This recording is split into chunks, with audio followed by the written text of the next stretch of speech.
My roommate is gonna throw treats to my cat, by the way. I can only see me. Is that normal? Nope.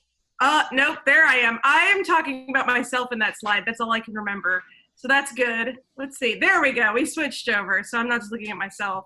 That was a filler slide anyway.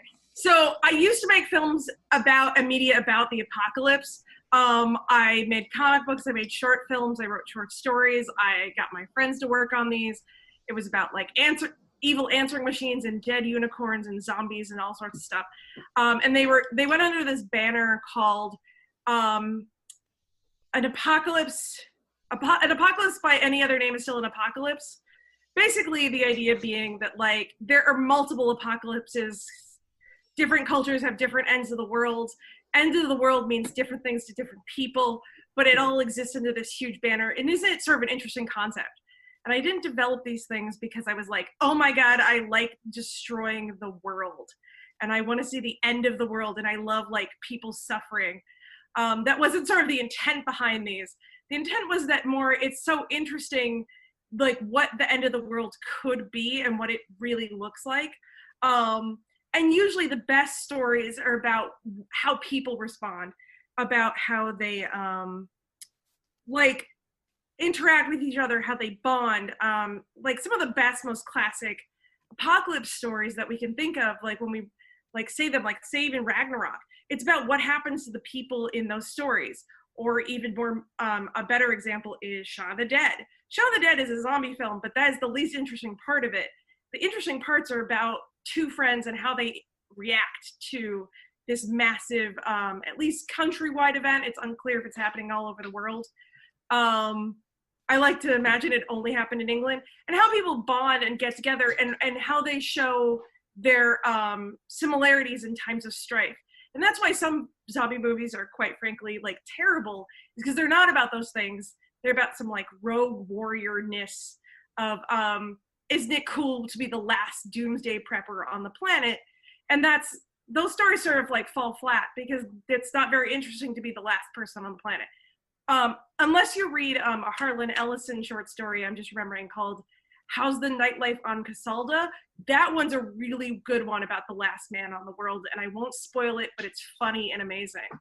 I accidentally only made 19 slides, so I threw one in of my cat.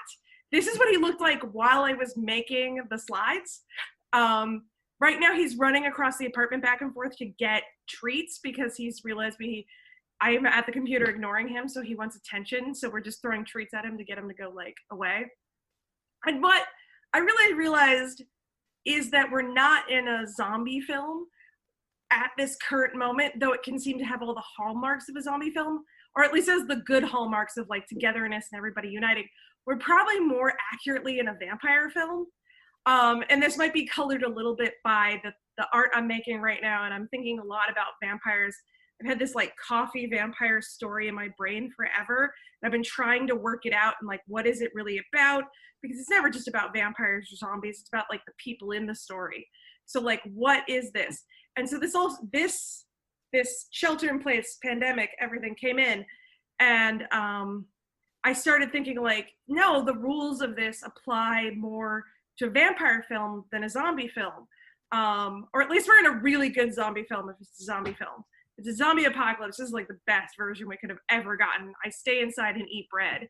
But if it's a vampire film, there's some key rules, like don't leave your house. Don't like, you're not really supposed to go outside. You're not supposed to go into big open spaces alone. You're not supposed to be, what's the word? You're not supposed to be like out and about, that the safest place is home. You're not supposed to, and then all of a sudden there's all these rich strangers in these fortresses. And you're like, hey, what's that about? Like, who are those people over there? Should I trust them? Should I not? We're really seeing like who has the castle on the hill right now and who has the little cottage where they've like bunkered it. Also, this is like the weirdest New England winter to me, or spring to me, which like a bunch of the PechaKucha presenters highlighted. So I'm really glad that they pointed that out, because like I feel like this spring is really weird. And then like I put in this presentation and everybody like validated me, like, yeah, this is really wet. You're also like not supposed to like, you know, meet new people right now, congregate in large groups, all that stuff. And I think that it feels like a vampire film. You know, I feel like we've entered into this time where, like, you know, you go into the tavern and you're the new person. They're like, who are you? Like, you're not trusted in this area. And, you know, you point them out, like, who is that person?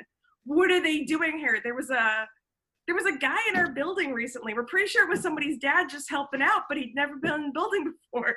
So we were all like, who is that guy? Why is he in the building? Although, you know, probably innocuous answer, he's parents. And so a lot of like classic zombie films have like a pitting of people against each other and the strife between two factions of people. A lot of recent ones are like citizens versus the military, or you know, I mean, this the classic example I'm showing here is Night of the Living Dead.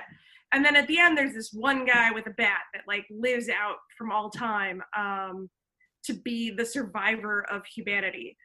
But the best apocalypse films are about the people and about the bonding and about identifying those that are like actually outside and waiting for the day the sun will come back and it will be awesome and we'll be all together again. And unlike what the president says, like the sun won't vanquish the virus, but it will, there will be a sunny day yet again, was sort of the point of this slide. I think that's the end of my presentation. You can also question me more about my theories on vampires versus zombies if you really want. I have lots of thoughts. I watch way too many horror films. My roommate is nodding, by the way, because I really do watch too many of them.